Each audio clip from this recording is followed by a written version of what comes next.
mình nghĩ rằng là mình bị sốt, viêm họng, đó là những triệu chứng của virus corona. Thì anh muốn khám xem là bởi vì đang có cái dịch bệnh như kìa. Có liên quan đến Trung Quốc, sợ đeo khẩu trang luôn. Bình thường thì cảm thấy là bình thường em phải đeo khẩu trang. Có triệu chứng hay không em vẫn phải đeo. Đeo thêm một lớp khẩu trang. An toàn cho anh thôi, bởi vì là tôi vừa mới lấy máu và lấy dịch ở họng để làm xét nghiệm, tổng là hết khoảng 700.000. Để máu đau vãi các bạn ạ, lấy nhiều á. Đây này.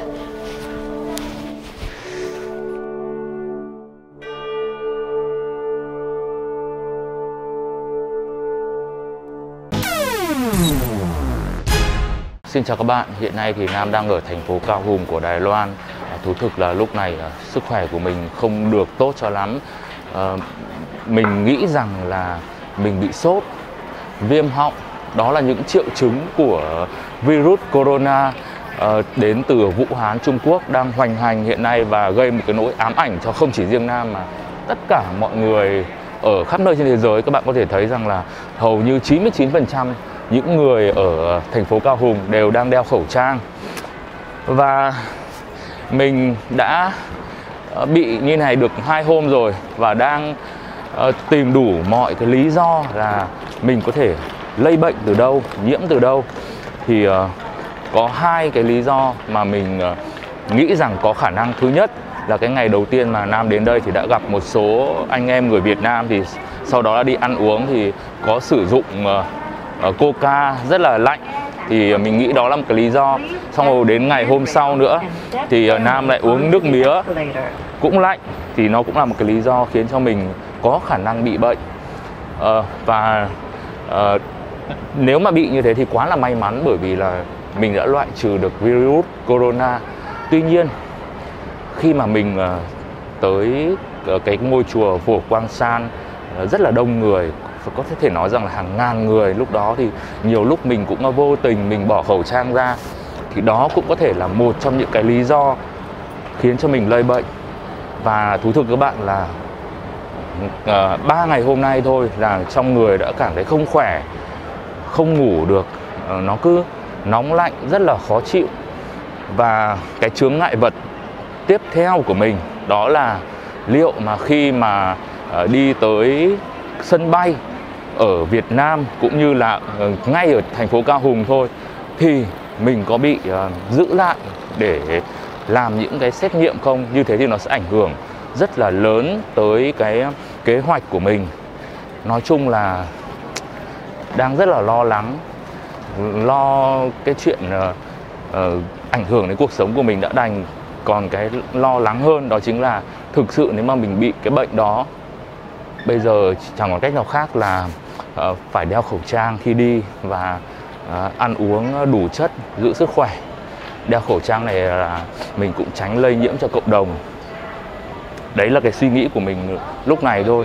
Còn hy vọng rằng là mọi thứ không quá là bi đát như là mình đang suy diễn. Nam sang Đài Loan có một thân một mình, chính vì vậy mà không ai chăm sóc, phải tự chăm sóc bản thân mình. Do đó buộc phải đi đến những cái chỗ công cộng như này để mà còn mua đồ ăn. Và Nam nghĩ rằng là đi ra ngoài thì hít thở không khí trong lành nó cũng tốt hơn là nằm ở trong khách sạn suốt. Mình đã nằm ở trong khách sạn từ đêm hôm qua, chiều hôm qua cho tới tận chiều hôm nay, tức là 24 tiếng ở khách sạn rồi. Người cũng rất là uể oải, chính vì vậy mà buộc phải ra ngoài để cho cơ thể nó hoạt động và tăng cái sức đề kháng, chứ không phải là mình muốn lây truyền cho ai cả. Ý thức cộng đồng kém cũng không phải như thế. Và bây giờ thực sự là chỉ còn biết là tẩm bổ và cầu nguyện thôi các bạn ạ. Thực sự mình nghĩ khá là nghiêm trọng, bởi vì là hiện nay cái bệnh tình của mình là thứ nhất là đau đầu, thứ hai là viêm họng. Viêm họng rất là nặng, tức là mình nuốt cái gì nó cũng khó khăn và nó khiến cơ thể mình rất là mệt mỏi. Mũi thì có sụt xịt một chút, hình như là hôm nay mũi nó mới hơi sụt xịt một chút thôi, hôm trước thì không sao cả.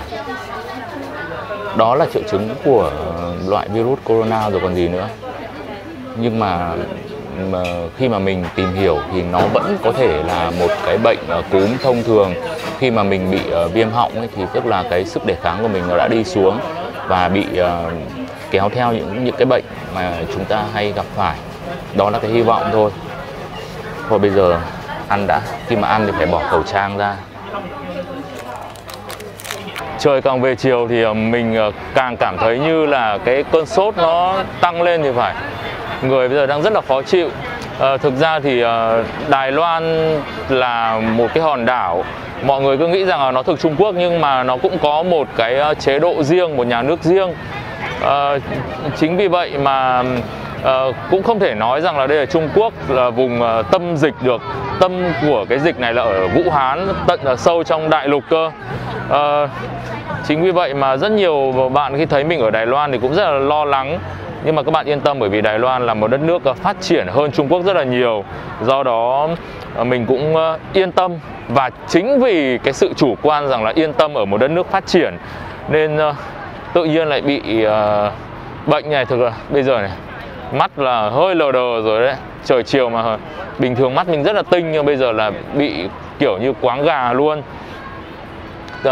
Nhiều cái mà trong cuộc đời mình cứ ngẫm nghĩ hồi trẻ thì nhiều chuyện mình cứ nghĩ rằng là kiểu gì nó không xảy ra với mình đâu, nó chỉ là đến với người khác thôi. Nhưng mà dần dần là nó đến với mình.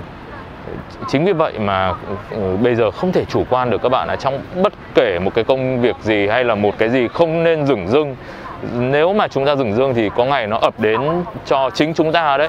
Và bây giờ thì mình chỉ còn hy vọng vào một cách cuối cùng là đi ra sân bay chót lọt từ Đài Loan về Việt Nam, và mình sẽ đến ngay bệnh viện mà nơi mà mình có bảo hiểm để khám.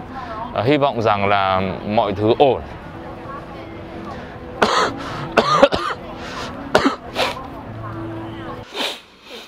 Bây giờ là khoảng 9 giờ tối và mình lại lên một cái cơn sốt.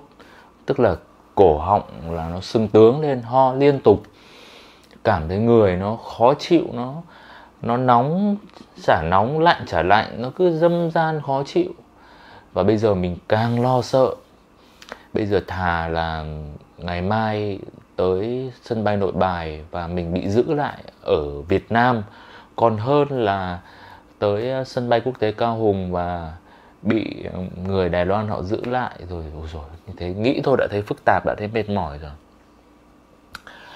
Mà không biết được rằng là thực sự là mình có bệnh hay không nữa cơ. Cái bệnh là virus Vũ Hán chết tiệt này. Bây giờ cũng chỉ mong là không phải và mai nó đỡ đi để mình qua cái hải quan, qua an ninh một cách an toàn. Nhưng mà cũng chả biết thế nào, bởi vì bây giờ người nó mệt, nó khó ngủ lắm. Mình bình thường ấy, ở Việt Nam ấy, khi mà mình bị như này thì mình uống một viên paracetamol ấy thì nó rất là mệt mỏi, nó khiến mình buồn ngủ, mình ngủ ngay được. Còn hôm nay mình cũng đã uống một viên rồi mà chả thấy có xi nhê gì cả. Đây các bạn thấy trên mặt mình đỏ phừng hết cả lên, và mắt ấy, mắt nó cảm thấy nó căng ra, như kiểu nó sưng lên ấy. Đấy là cái cảm giác của mình. May quá mình vừa soi gương, thấy cũng hơi sưng một tí. Còn nuốt nước bọt thì đã khó rồi này. Thôi bây giờ cố ngủ vậy. Hy vọng là tình hình sáng mai như nào thì mình sẽ update tiếp cho các bạn biết. Và hy vọng rằng mọi thứ chót lọt và các đấng bề trên thương và cho mình ngủ một giấc hôm nay thật là ngon, thì mình nghĩ rằng là ngày mai mình sẽ khỏe lên hơn nhiều. Xin chào các bạn, mình vừa mới check out khách sạn. Hôm nay thì trời mưa, chuyển lạnh và cũng thật là may mắn. Tối qua mình tắt điều hòa đi và ngủ một giấc khá là ngon. Chính vì vậy mà bây giờ cảm thấy không còn sốt nữa. Nó khỏe hơn hôm qua rất nhiều lần luôn. Và mình hy vọng rằng là mình chỉ bị ốm, bị cảm, bị sốt xoàng thôi, không phải là cái con virus chết tiệt corona kia. Và tất nhiên là mình cảm giác là trong người mình nó vẫn có cái thân nhiệt nó cao hơn bình thường một chút. Bây giờ chỉ có hy vọng rằng là đi ra sân bay thì sẽ không bị cái máy tầm nhiệt nó kêu lên, hoặc là nó cảnh báo cho những cái người chuyên gia về cái trường hợp của mình. Nói chung là tránh mọi rắc rối cần thiết. Tất nhiên là điều đó không phải là chủ quan. Mình vẫn nghĩ rằng là nếu mà mình mà thực sự mà bị cái bệnh đấy thì cần phải được khám chữa kịp thời để an toàn cho bản thân mình và cho cộng đồng nữa cơ mà.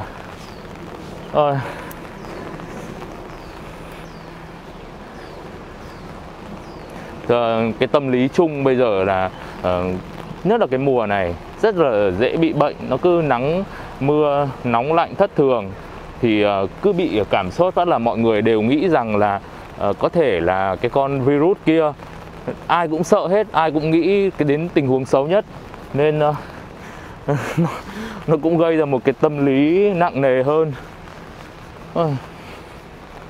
Tôi đang có mặt tại sân bay quốc tế Cao Hùng rồi. Không biết rằng là mọi người sợ cái thông tin là Trung Quốc mới thông báo đã có hơn 100 người chết vì cái căn bệnh này, hay là cái sân bay là một cái nơi mà rất là tạp nham, người từ tứ xứ khắp mọi nơi có mặt ở đây, nên tôi để ý thấy cái tỷ lệ mà người dân đeo khẩu trang ấy là gần như là 99%. Ôi, may quá các bạn ạ, mình vừa mới ra khỏi cái cửa check-in ở bên Đài Loan. Như vậy có nghĩa rằng là những cái thủ tục về kiểm tra y tế, dịch bệnh ở các cái sân bay thường là cái chiều mà từ nơi khác đến, chứ không phải là chúng ta đi. Do đó thì mình chưa nhìn thấy một cái máy tầm nhiệt nào và mình đã đi qua một cách dễ dàng. Bây giờ thì cái cửa ải cuối cùng đó chính là ở sân bay Nội Bài. Nói chung là về Việt Nam thì mình cũng đã yên tâm rồi. Hy vọng rằng là sẽ không có chuyện gì xảy ra. Nếu như không có chuyện gì xảy ra, đồng nghĩa với việc không có clip này mình sẽ không đưa lên, bởi vì là nó rất là nhạt, nó rất là buồn cười. Nhưng nếu như mình mà gặp một cái vấn đề gì đó mà bên y tế họ giữ mình lại để kiểm tra thì mình sẽ tiếp tục quay và đưa clip này lên để coi như chia sẻ một chút cái kinh nghiệm xương máu của mình, cũng như là những cái thử thách, những cái vấn đề mà mình gặp phải, để các bạn có thể có được cái kinh nghiệm để lần sau thì các bạn cảnh giác đề phòng, đừng có chủ quan giống như Nam nhé. Các bạn thân mến, hiện nay thì tôi đang ở Việt Nam. Sau khi tới sân bay Nội Bài thì mình là một người rất là sốt ruột nên đã đi ra đầu tiên. Tuy nhiên thì cái cửa mà set có một cái camera tầm nhiệt ấy, thì mình để ý, mình đi qua đó thì thấy hai cái nhân viên họ không thực sự là đang chú tâm vào màn hình. Do đó thì mình lướt qua một cách dễ dàng, không biết được rằng là họ sẽ báo những cái người có thân nhiệt cao chỉ hiện trên màn hình hay là có cái tiếng động gì không, bởi vì mình không thấy hai bạn nhân viên đó theo dõi màn hình. Do đó mình khi đi qua rồi thì mình vẫn không cảm thấy là yên tâm, nên sáng nay mình quyết định là tới cái bệnh viện mà mình đăng ký bảo hiểm để xem là họ khám cho mình như thế nào và xét nghiệm quy trình như thế nào. Bây giờ thì xin mời các bạn hãy đi cùng Nam nhé. Anh mới đi nước ngoài về mà anh thấy không được khỏe, thì anh muốn khám xem là, bởi vì đang có cái dịch bệnh như kìa. Có liên quan đến Trung Quốc, sợ đeo khẩu trang luôn. Không, bình thường kể cả các em bình thường em phải đeo khẩu trang. Có triệu chứng hay không em vẫn phải đeo.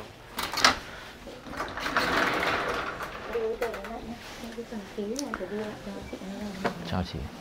Chưa đo huyết áp vậy? Sao lại tư vấn nhỉ? Các bạn lại thích vào tư vấn nhỉ? Ho sốt mấy ngày rồi anh? Sốt thì hôm nay thì cũng đỡ rồi, chỉ 3 hôm trước 3-4 hôm trước. Có phải cởi áo ra. Từ trước mình đã điều trị bệnh gì bao giờ chưa anh nhỉ? Chưa. Ho sốt hôm nay là ngày thứ mấy? 3 hôm trước. Xong hôm nay thì đỡ rồi, nhưng mà mình vẫn đi kiểm tra lại cho chắc chắn. Sốt trước hay ho trước anh? Sốt trước thì Sốt nhiệt độ cao nhất là bao nhiêu? lúc ấy cũng không đo, nhưng mà lúc hôm qua đo thì là 37,5 độ thôi. Hôm nay 37,5 độ đúng không?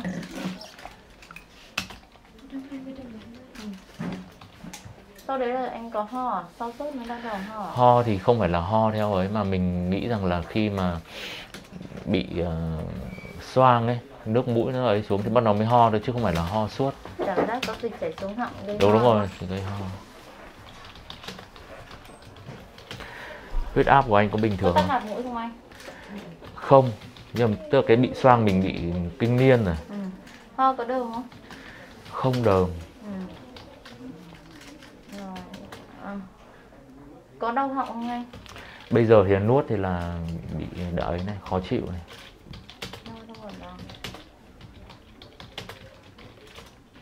Thì mình cũng lo sợ là có khi nào bị cái viêm phổi corona.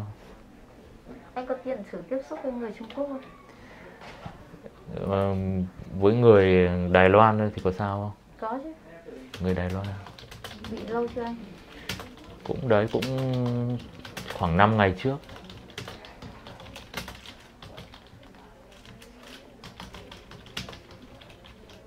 Thực ra cũng tiếp xúc trực tiếp thì cũng không đâu, chỉ là đi qua thôi.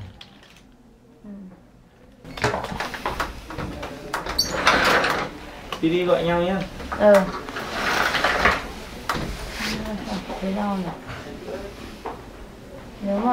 Nếu mà anh đã có nghi ngờ ấy thì viện em cũng không thể loại trừ được đâu. Tại vì là không có cái xét nghiệm chuyên về cái dịch tễ đấy. Thế à? Vâng, nếu mà anh nghi ngờ anh phải sang các viện lớn. Thì mình là... Nhưng mà anh muốn loại trừ những cái triệu chứng ấy. Thì bây giờ thì anh lại cảm thấy bình thường rồi. Họng thì nó cũng không sưng như mấy hôm trước nữa. Nó chỉ hơi khó chịu một tí thôi. Còn sốt thì không, hồi trước mấy hôm trước thì nó hơi khó chịu. Anh đợi cho các bác sĩ chuyên khoa hô hấp người ta sẽ làm cho anh nhé. Các bác sĩ hô hấp thì người ta sẽ khám kỹ cho anh.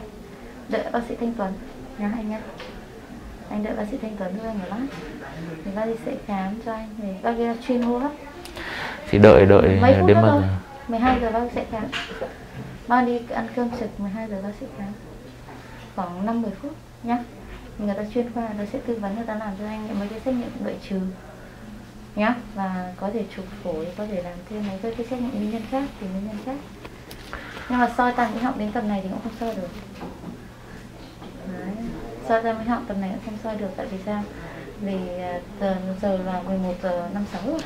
Thế bây giờ em thử kiểm tra lại cho anh nhiệt độ một lần nữa đi, xong rồi anh ấy Vâng, thì tiếp anh nhá. cặp nhiệt độ anh đợi bác ấy luôn nhá.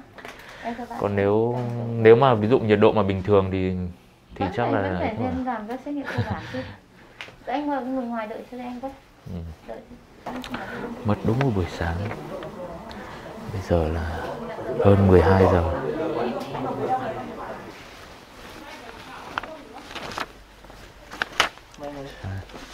Sốt bao nhiêu lâu rồi? Không, anh hôm nay thì cũng đỡ rồi. Anh sốt khoảng 3 hôm trước. 3 hôm trước. Anh tiếp xúc với người Đài Loan, Trung Quốc từ bao giờ? Từ khoảng 5 hôm trước. 5 hôm trước đấy là anh đi du lịch hay là gì? Anh đi du lịch. Sang bên Đài Loan. Thế thì có nghĩa là về nước thì mới bị sốt? Không, anh sốt từ bên đấy. Thì sau đấy là sốt khoảng 2 hôm. Thì sau đấy là nó bắt đầu nó đỡ. Thì anh cũng loại trừ những cái trường hợp khả năng ấy. Thì anh nghĩ là có hai nghi vấn. Bảo hiểm của anh thì ở đây đúng không?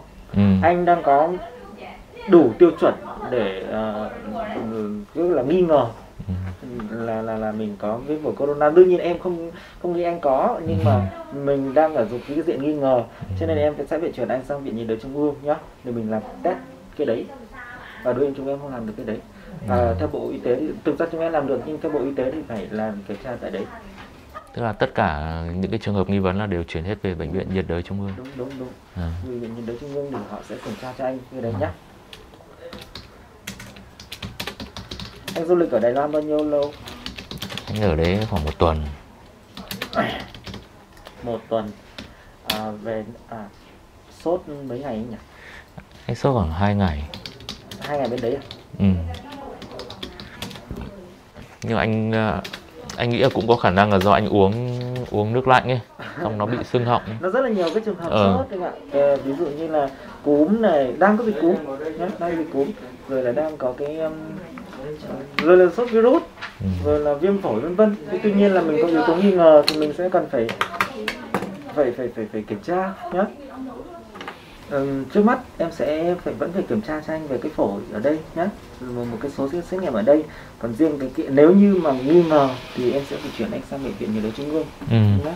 Ví dụ như làm cúm này, rồi làm chụp phổi ở đây này, rồi là làm một số cái xét nghiệm máu nhé. Nhưng đừng lo lắng quá, thực ra là mình chỉ nghi ngờ vậy thôi. Sốt 2 ngày ở Đài Loan này.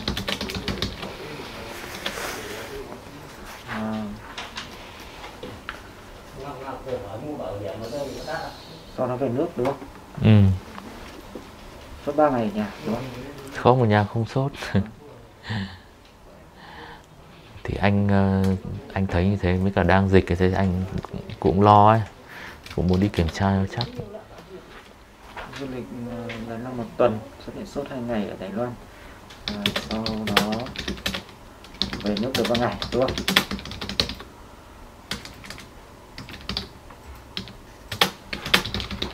Được 3 ngày, hiện tại đã hết sốt đúng không? Ừ. Anh cảm lại nhiệt độ cho em nhé.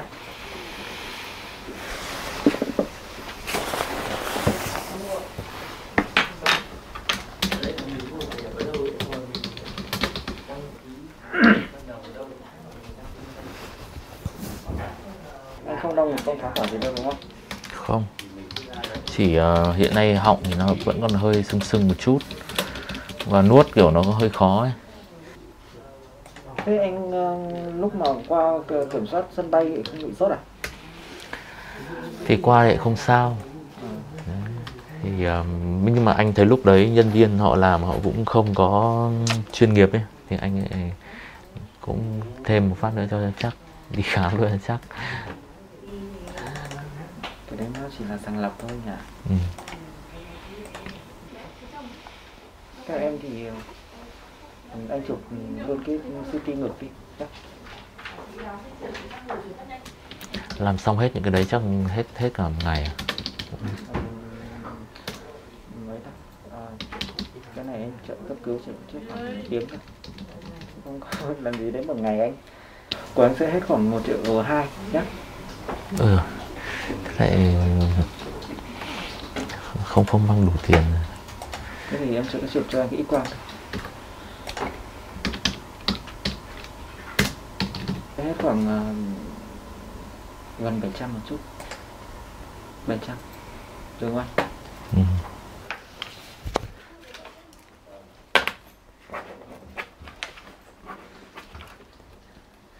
Hiện tại anh không sốt đâu nhé. Đóng tiền à? Vâng. Anh đeo không quên khẩu trang.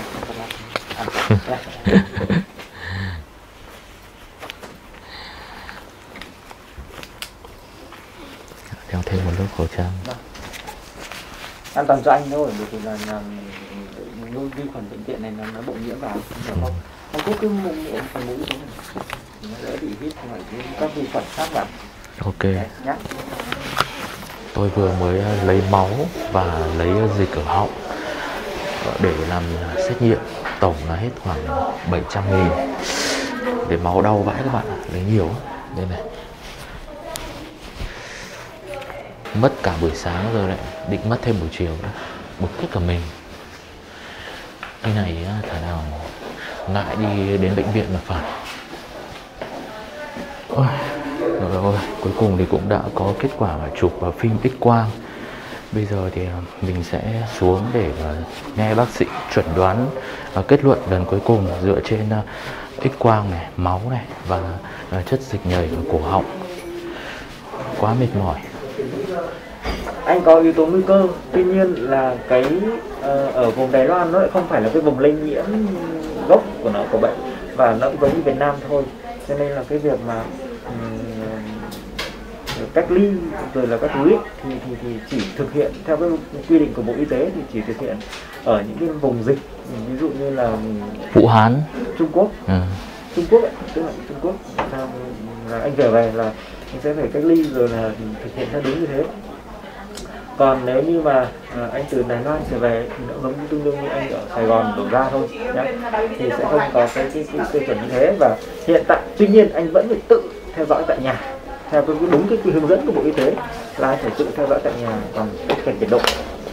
Đó. Hiện tại là cúm anh không có này, rồi cái chỉ số viêm các thứ bạch cầu rồi là anh các thứ anh không tăng này nhá, thì em nghĩ rằng là chỉ có cái tình trạng là mình phải theo dõi là chính nhá. Vậy là Nam đã khám xong bệnh, tổng cộng là mất khoảng 5 tiếng đồng hồ, chi phí là khoảng 1 triệu trừ đi bảo hiểm, trừ được khoảng 300 tiền bảo hiểm thì hết 700, và mình không bị bệnh gì cả, tất cả chỉ số đều rất là tốt. Và bác sĩ có đưa ra một cái khuyến cáo là tự theo dõi, nếu như trong vòng những ngày tới mà có những cái triệu chứng như là sốt lại này, hay là có những cái dấu hiệu gì bất thường của sức khỏe thì sẽ đến khám ở bệnh viện Bạch Mai cơ sở Đông Anh, hoặc là nếu như các bạn có những cái triệu chứng tương tự như vậy thì có thể gọi vào cái số hotline ở phía dưới. Cái số này là bên nhà nước đã cung cấp cho người dân Việt Nam để được tư vấn. Còn bây giờ thì rất là may mắn Nam đã vượt qua được cái cửa ải tinh thần bước đầu tiên rồi. Bây giờ thì xin chào các bạn và hy vọng rằng tất cả các chúng ta đều sẽ khỏe mạnh trong năm mới 2020.